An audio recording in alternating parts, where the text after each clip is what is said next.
Da gennaio a maggio del 2021 il Veneto ha registrato 35 incidenti mortali sul lavoro. In regione si discute sulle politiche della sicurezza. Allora facciamo il punto con Paolo Colombatti.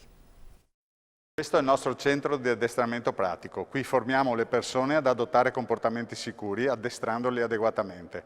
La formazione è importante, soprattutto una formazione seria e non, come succede spesso, il rilascio dell'attestato, tant'è che chiamiamo attestatifici alcune strutture che rilasciano gli attestati senza neanche aver fatto poi la formazione. La formazione è fondamentale per prevenire gli incidenti sul lavoro. L'ultimo 2 giorni fa, Diop Aziz, un ragazzo senegalese di 23 anni precipitato da una scala di 20 metri durante la pulizia di un silos nel Trevigiano.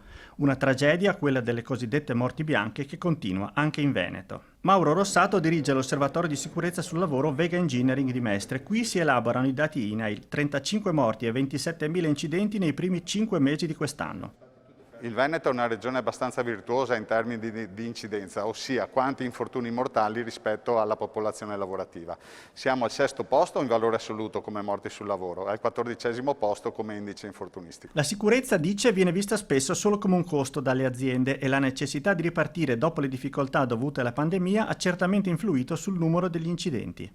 Sicuramente la ripresa, soprattutto frenetica, che c'è stata in quest'ultimo periodo e soprattutto nel settore delle costruzioni ha fatto sì che il numero di infortuni aumenti rispetto ai mesi precedenti e naturalmente questa frenesia comporta un maggior rischio e i risultati si stanno vedendo.